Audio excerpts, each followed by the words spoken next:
Bonjour à toutes et à tous, merci de nous rejoindre dans une nouvelle émission Rue de la République avec notre invité, le président de la région Sud. Bonjour Renaud Muselier. Bonjour. Et bonjour Léo Purguette, toujours avec nous pour présenter l'émission, président de la Marseillaise. Bonjour. Léo. À moins d'1 an des municipales, Renaud Muselier, on sait déjà que vous êtes candidat pour le secteur des 6-8. Comptez-vous jouer dans ces élections un rôle déterminant, un rôle de montrer un chemin peut-être ? C'est gentil, vous me placez en pole position. Donc moi, je suis plutôt à la région. J'ai montré qu'on était capable d'additionner des verts modérés jusqu'à la droite modérée, en tout cas qui n'est jamais extrême, une espèce de gros centre, voilà, 14 composantes politiques quand même qui m'ont rejoint et qui m'ont permis de gagner aujourd'hui. Puis on voit que cette majorité énorme à la région, elle est unie, elle est soudée, j'ai qu'un groupe, donc ça fonctionne quand on apprend à travailler ensemble. Donc si ma méthode fonctionne et elle peut s'appliquer sur la ville de Marseille, ça sera avec grand plaisir. Donc l'enjeu pour moi, c'est d'essayer, compte tenu de mon histoire politique, mon expérience territoriale locale et ce que j'ai vécu avec Jean-Claude Gaudin, savoir comment on fait pour additionner, construire, avoir un projet et faire en sorte que la ville bouge et avance. Ce qui est quand même le but, c'est fabriquer une unité pour proposer un vrai grand projet au service de nos concitoyens. Beaucoup de gens veulent être maire de Marseille. Qui souhaiteriez-vous voir, vous, en 2026, à la tête de la ville ? Je sais qui je veux plus voir, Voilà, ça c'est clair. Voilà. D'ailleurs, celui qui est en place aujourd'hui n'a jamais été élu, en réalité. Bon. Donc, tactiquement, il a montré qu'il était habile. Sur les résultats sur la cité phocéenne, c'est un désastre. Bon. Donc ça, je sais ce que je veux. Alors on parlait des 6-8, mais est-ce que la réforme PLM ne va pas bousculer toutes les cartes des stratégies électorales à Marseille ? Ce qui est pénible dans la réforme PLM, c'est qu'elle n'est pas jouée encore. Elle est en cours, elle va aller au Sénat. Contre. Moi, je suis contre violemment. Depuis le début. Pas violemment. Je m'exprime jamais globalement avec violence, mais je m'exprime plutôt avec fermeté. Oui. Et donc, si on exprime que dans un débat démocratique, la fermeté et la violence, alors forcément, que les faibles rentrent à la maison. Bon. Sur le volet de la loi PLM, il y a une coutume française quand même qui fait on touche pas les élections avant 1 an. Donc, elle ne devait pas avoir lieu, puis elle doit avoir lieu, puis elle n'a plus lieu, puis elle revient. Et aujourd'hui, elle ne sait pas si ça va être voté au Sénat, parce que le Sénat est farouchement opposé. Donc, on va se retrouver avec une commission mixte paritaire entre l'Assemblée et le Sénat, ou les parlementaires. C'est-à-dire l'Assemblée nationale, ils sont minoritaires par rapport... Je sais pas. C'est qu'on se retrouve... Mais sur le fond de l'affaire, parce que les citoyens après ne comprennent pas tout grand-chose là. Mais ils ont raison. Et nous non plus. Alors, je les rassure. Est-ce que ça serait pas une simplification d'avoir cette grande liste municipale ? La simplification, c'est de savoir comment on vote déjà. M'expliquer qu'on simplifie les choses en mettant 2 urnes le même jour... ça, j'y crois pas. Donc, c'est assez facile de dire oui, on simplifie. Oui, moi aussi, je suis d'accord pour la simplification. Zéro souci là-dessus. Sauf que dans la façon dont c'est présenté aujourd'hui, vous pouvez avoir des maires de secteur qui ne siègent pas au conseil municipal. Vous pouvez avoir une majorité de maires de secteur en étant minoritaire au conseil municipal. Mais est-ce que démocratiquement, ce n'est pas plus juste ? C'est aussi le discours de certains. Ça amènerait plus de démocratie dans ces élections. Oui, mais pourquoi plus de démocratie ? Aujourd'hui, c'est démocrate. Quand on a voté pour Mme Roubirola, pour Mme Vassal, c'était elle qui était sur l'affiche et sur les tracts. C'était elle qui était sur les bureaux de vote, sur les bulletins de vote. Quand on a voté pour Gaudin, quand on a voté à Paris pour Hidalgo, ils ont voté pour Hidalgo. Sur tous les bureaux de vote, il y avait écrit Hidalgo. Donc, on sait exactement pour qui on vote. Et ce qui me plaît pas, en fait, en tout ça, c'est que ça sent le tripatouillage. Et vous regardez bien, d'ailleurs, que c'est un vaste, grand tripatouillage. Si vous prenez les socialistes, la maire de Paris, elle est contre. Le maire de Marseille, qui n'est plus socialiste, mais il est contre. Il est pour. Mais vos amis parisiens sont pour. Et le Vert de Lyon, lui, il dit il faut le faire, mais plus tard. Et chez Renaissance, la présidente de l'Assemblée nationale est contre, comme moi, et les Parisiens sont pour. En fait, en réalité, si on regarde ça avec un peu plus de recul, c'est les Parisiens qui font la tambouille là-haut parce qu'ils n'arrivent pas à se dépatouiller. Et la plupart du temps, ceux qui ont promu cette loi, c'est pas du tout pour faire en sorte qu'il y ait plus de démocratie parce que la démocratie existe, c'est pour être sûr d'être élu. Avantager Madame Dati ? C'est surtout pour être sur la liste et être élu. Voilà, parce qu'aujourd'hui, ils ont toujours été battus. Alors la Marseillaise publie ce jeudi un sondage qui indique que pour la première fois, il y a un peu d'érosion du côté de la prime au sortant pour les maires, et particulièrement pour les maires de grandes villes. Est-ce que vous le comprenez ? Comment vous l'interprétez ? C'est-à-dire, de toute façon, c'est simple, plus vous êtes loin de vos électeurs, moins on a confiance en vous. Bon.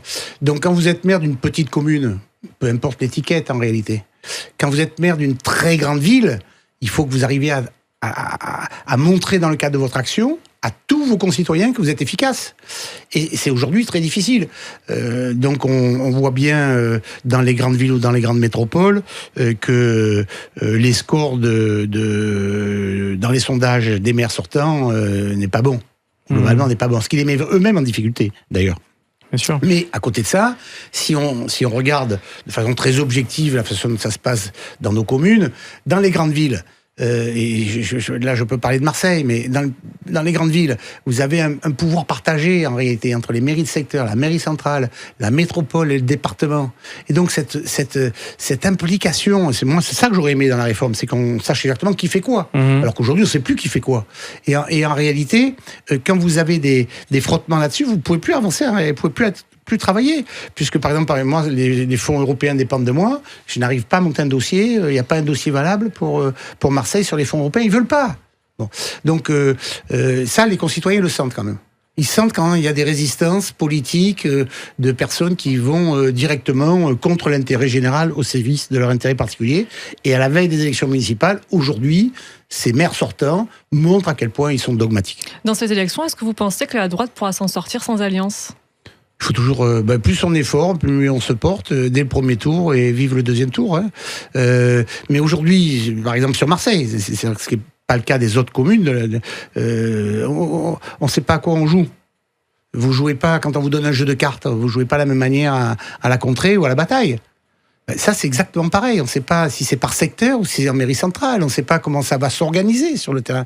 Et donc, c'est absolument ahurissant pour pouvoir présenter quelque chose de cohérent à nos concitoyens.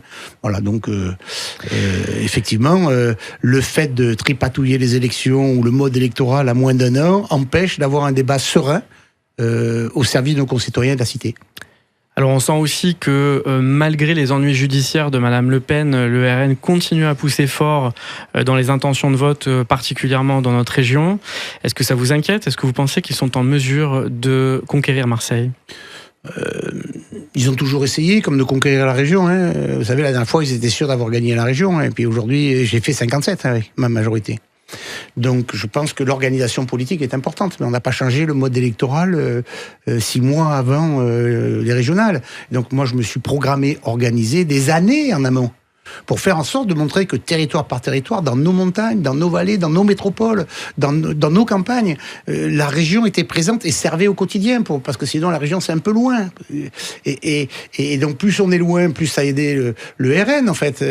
Et ben, ils ont perdu. Donc oui, ils sont très présents.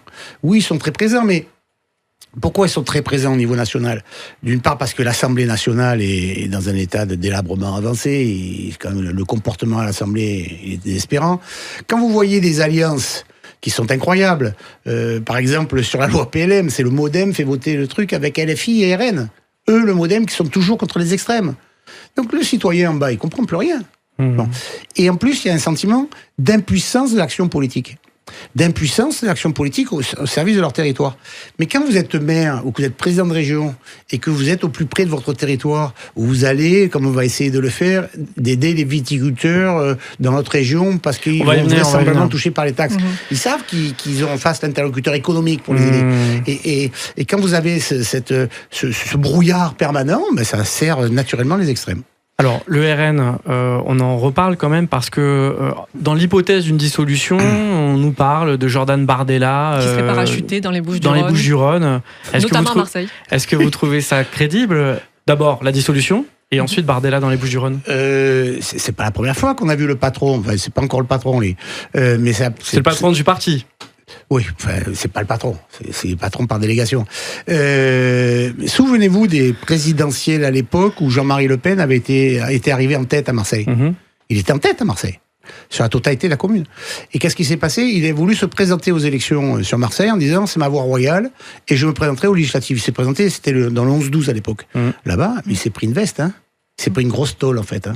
Bon, et il avait gagné quelques semaines avant les présidentielles à Marseille. Donc, quand on vote au niveau national pour l'extrême droite, c'est une chose. Quand on vote pour Le Pen en proximité, c'est autre chose. Pour autant, c'est une personnalité qui fait de la politique non sans talent, hein, donc extrêmement dangereux. Donc il faudra combattre avec compétence et qualité. Et la dissolution, ça vous paraît crédible ? Je lui souhaite bienvenue, mais ici, quand il va tomber, se parachuter, il va avoir les fourches, les herses et tout ce qu'il faut pour l'accueillir. Ici. Bien sûr, c'est un Parisien, il reste chez lui. Hein. D'ailleurs, il est resté à l'Europe, il n'est même pas allé aux compétitions, à la compétition la dernière fois, donc il est quand même un peu trouillard quand même. Sur la dissolution, c'est crédible ? Vous parliez de délabrement de l'Assemblée. Est-ce qu'on peut rester comme ça encore 2-3 ans ? C'est un désastre, hein, quand même. C'est un désastre parce qu'on voit le temps perdu dans des discussions sans fin et je le regrette sincèrement parce que j'espérais que les Français parlementaires puissent s'entendre comme les parlementaires européens, c'est-à-dire qu'au niveau européen, on arrive à s'entendre finalement. C'est parfois un peu plus long, mais on s'entend au-delà de nos clivages politiques. Et là, c'est vraiment une guerre de tranchées là-haut.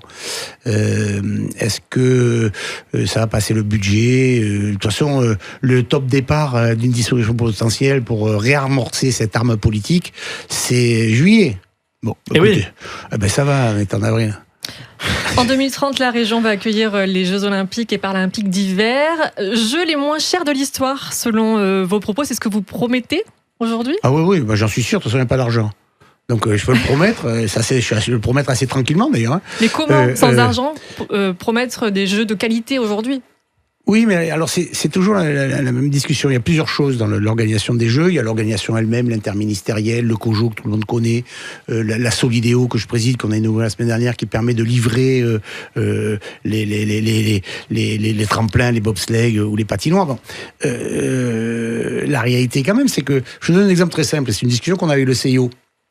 Vous organisez, et je prends un exemple très concret, à Courchevel, une descente avec la FIS, la Fédération Internationale de Ski, les skieurs, la championnat du monde, les télés, les filets, la protection, tout ce que vous voulez. Et quand vous organisez les Jeux Olympiques, c'est 15 fois plus cher. Pourquoi ?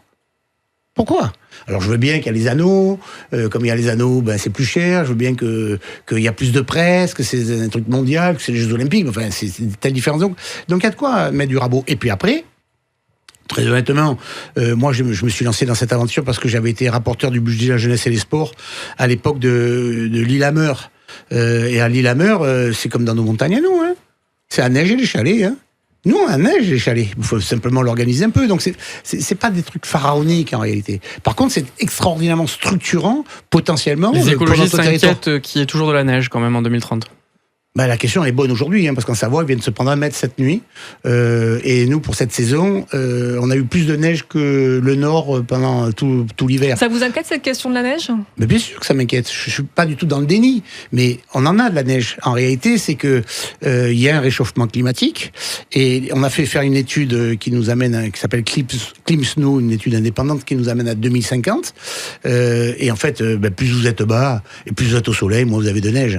Mais aujourd'hui, nous, dans les épreuves qui sont faites dans le cadre des Jeux Olympiques, c'est Serre-Chevalier et Montgenèvre, ils sont pas loin de 2000 et donc à la neige. Donc, je pense que ceux qui sont contre tout ont tort, parce que de toute façon, la neige, c'est l'or blanc qui a fait vivre nos vallées quand même. On a bien vu que quand il y a eu la crise du Covid, la totalité de nos vallées se sont arrêtées. Ils n'ont plus aucune activité économique. Donc il faut se servir des Jeux Olympiques pour imaginer la montagne de 2050, les Alpes 2050 en réalité, et faire un processus d'accélération. Pour ceux qui sont à 1400 mètres, ils n'ont plus de neige. Donc il faut qu'ils arrivent dans un processus de changement de modèle économique de leur vallée. Et voilà, et c'est le moyen d'y arriver. Alors Renaud Muselier, au-delà de ces questions un peu d'installation sportive, il y a aussi toutes les infrastructures et un certain nombre de collectifs d'usagers, de syndicats de la SNCF, du ferroviaire, vous demandent d'investir sur le ferroviaire pour désenclaver justement ces vallées alpines. Qu'est-ce que vous leur répondez ? Je leur dis, c'est facile d'investir avec de l'argent qu'on n'a pas. C'est très difficile à faire dans la mesure où quand j'ai des bassins de population, Martigues, Fos, Port-de-Bouc, Istres, Marseille, j'ai 1 million d'habitants, là, il faut que j'organise le dispositif. J'ai toute la métropole de Toulon aussi, où j'ai à peu près 1 million d'habitants aussi, un peu moins, et sur la vallée de Nice, là-bas ils sont 150 000. Donc la difficulté, c'est ma difficulté aujourd'hui, c'est qu'il faut que j'arrive à réussir à convaincre l'État français d'investir sur les territoires où vous avez 150 000 habitants. Parce qu'ils ont été abandonnés. En fait, la SNCF aurait dû faire le travail depuis très longtemps. Et pour servir d'exemple, le Marseille-Briançon, à l'époque, on mettait 3h40 à peu près. Aujourd'hui, on met 5 heures. Et pourquoi ? Parce qu'ils ont abandonné les ballasts, ils ont abandonné les doubles circulations, ils ont tout abandonné, ils ont rien fait, ils ont abandonné la ligne. Et donc j'essaye, on va essayer, on va faire le maximum pour se servir des Jeux Olympiques, justement pour avoir un investissement très important de l'État sur le ferroviaire et le routier aussi, parce que il faut faire quelques efforts aussi sur Tallard, sur Embrun, enfin il y a quand même des endroits où il y a des gros bouchons. Sur le ferroviaire, c'est des efforts en termes de ponctualité, de modernité. Modernité, en fait. Parce que c'est comme ça a été abandonné. Vous avez le ballast. Avant, on roulait à 90 ou 110 sur certains passages. Aujourd'hui, on roule à 40 ou 50. Parce que sinon, ça bouge, quoi. Et donc, ils n'ont pas fait les efforts pour les locomotives. Ils n'ont pas fait les efforts pour toute la technique qui permet d'avoir les embranchements, les doubles circulations, etc. Donc le train il roule, mais moi je veux qu'il roule au moins comme avant. Est-ce que votre pont supplémentaire, est-ce que votre interlocuteur sur ça, c'est toujours la SNCF, l'opérateur historique, ou est-ce que vous êtes aussi dans cette logique, alors je sais que vous n'aimez pas qu'on dise de privatisation, mais en tout cas de mise en concurrence? Moi je veux que le train il roule. Là aujourd'hui, c'est pas un problème de mise en concurrence. En réalité, vous pouvez mettre tout le monde en concurrence. Si le ballast il vous permet pas de rouler à plus de 50, là on a des professionnels. Il faut attention pour la sécurité des gens. Non. Aujourd'hui, mon interlocuteur, c'est essentiellement M. Tabarot, qui est ministre des Transports, et puis M. Farandou. Vous le connaissez bien, oui, très bien. Mais c'est notre vice-président de transport, donc ça me permet d'avoir. Mais au moins, il connaît les dossiers régionaux. Mais là, par exemple, nous avons M. Farandou aujourd'hui, enfin sur Marseille aujourd'hui, que je verrai ce soir. Mais M. Farandou, il est venu avec le train de nuit. Donc le maire de Briançon m'a envoyé une photo tout à l'heure. Quand il est parti, il avait 2 heures de retard. Donc, il est venu voir si le train de nuit. Je leur ai dit, mais comment les athlètes qui vont venir, ou les journalistes qui vont venir de Paris, qui vont venir à Briançon, où on a remis en place sur Oulx la navette avec les Carzous, et on se retrouve avec un train qui a 2 heures de retard. C'est une des plus mauvaises lignes de France. Bon, donc, ça nécessite des efforts. Là, au lieu de venir en train par la vallée du Rhône, il est venu par Briançon, et ce soir, il sera dans mon bureau. Bon, on est confronté à beaucoup d'incertitudes internationales dans la période. On voit que le conflit en Ukraine s'enlise. Donald Trump prend des décisions chaque nuit qui sont plus surprenantes les unes que les autres. D'ailleurs, est-ce qu'elles sont surprenantes pour vous? Et puis, comment vous réagissez? Alors moi, elles sont plutôt même désespérantes, moi, parce que je suis plutôt une culture pro-américaine. Même si j'étais avec Jacques Chirac et Dominique de Villepin pour dire non à l'invasion de l'Irak pendant la guerre d'Irak aux Américains. Mais là, c'est un renversement total des alliances. Donc nous, on va voter la semaine prochaine un plan d'organisation le plus solide possible, parce que d'abord, on a 3 ans d'Ukraine. C'est quand même un désastre pour le continent européen, pour un certain nombre de choses qui nous concernent directement, nos libertés, nos joies de vivre, l'Europe elle-même, notre souveraineté se pose un certain nombre de problèmes. On a quand même à nos frontières, à nos frontières, mais un peu plus loin, Israël et Gaza, quoi, qui est un désastre, cette histoire. Les uns se font massacrer, ils rentrent pas les otages, c'est une horreur cette histoire. Donc, vous êtes favorable à la reconnaissance française de la Palestine? Je serais surtout favorable à ce qu'ils rendent vite les otages et qu'on arrête le massacre. Voilà, c'est surtout favorable à ça. Avant d'aller plus loin, quand vous avez des gens qui se détestent autant, c'est difficile de trouver un chemin de paix en fait. Donc, je suis favorable à tous les chemins de paix, mais je ne sais pas si celui-là est le bon. Ce que je suis sûr, c'est qu'il n'y aura pas d'arrêt. Enfin, bref, il y a la guerre là avec massacre. Des otages qui sont toujours présents. Il y a l'Europe avec les difficultés qu'on rencontre aujourd'hui avec la guerre en Ukraine. On a une position européenne qui est en train de bouger avec la position de Donald Trump qui est on ne sait pas ce qu'il fait en réalité. Donc il rend les Américains insupportables au monde entier en fait. Moi, je pense que c'est ça l'histoire. Et vous fait peur Donald Trump? Moi, je suis une culture occidentale et de liberté quand même. Donc, quand je vois qu'il est incapable de dire un mot gentil pour le peuple ukrainien qui essaie de se battre pour sa survie, et qui donne plutôt raison tout le temps à Poutine, et que Poutine dit du bien de lui, bon, que peut-être que dans sa stratégie, en plus, il veut séparer les Russes des Chinois.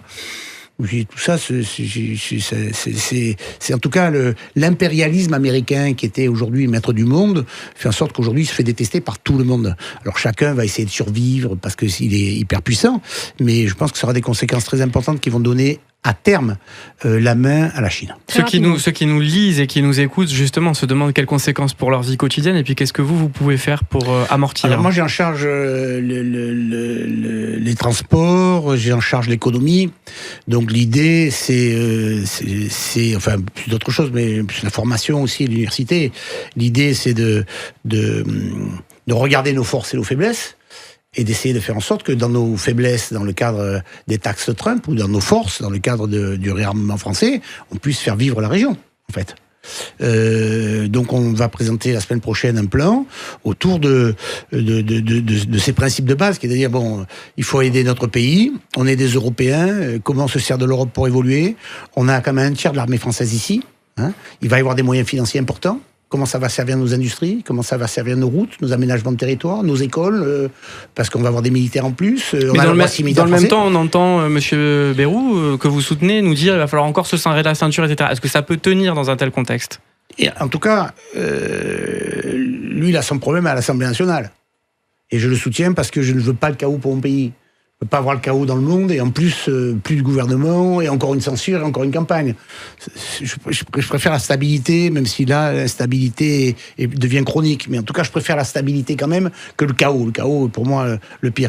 Mais moi, je suis pas à l'Assemblée nationale, hein, je suis président de ma région, j'ai 5 millions d'habitants, j'ai 6 départements, j'ai la taille de la Belgique, j'ai le produit intérieur brut de la Nouvelle-Zélande, je suis un petit pays quand même, hein. Donc il faut que j'organise mon petit pays pour que mes trains y roulent, que mes lycées y roulent, et que on puisse aider dans l'industrie. Plus d'économie de guerre, vous avez évoqué ça a un peu choqué. Oui, ça a choqué, mais vous savez, ça permet aussi de mettre un petit coup de projecteur aussi sur la démarche, donc c'est une économie de guerre ou une économie de paix. Enfin, c'est une économie de grosses turbulences qui fait en sorte que je suis obligé, nous sommes obligés collectivement, de regarder ce qui se passe autour de nous. Et si nous ne le faisons pas, c'est une faute stratégique majeure et d'irresponsabilité. Bon, moi, j'essaye d'être calme, je connais bien tout ça, j'étais aux affaires étrangères, j'ai des responsabilités importantes dans tous les secteurs d'activité que j'ai l'honneur de piloter aujourd'hui. Je sais qu'ils vont être impactés par Trump, hein. Voilà. Je sais qu'ils vont aussi pouvoir bénéficier des fonds européens pour organiser leur activité économique. Je sais qu'ils vont avoir besoin d'aide, comme on a pu l'apporter pendant le Covid, pour faire en sorte que nous n'ayons pas des pans entiers de notre économie qui s'écroulent. Voilà. Donc je m'organise pour essayer, très modestement, hein, mais d'apporter une réponse cohérente sur cette solidité politique. Merci beaucoup Renaud Muselier d'avoir été avec nous pour cette nouvelle émission. C'est déjà fini.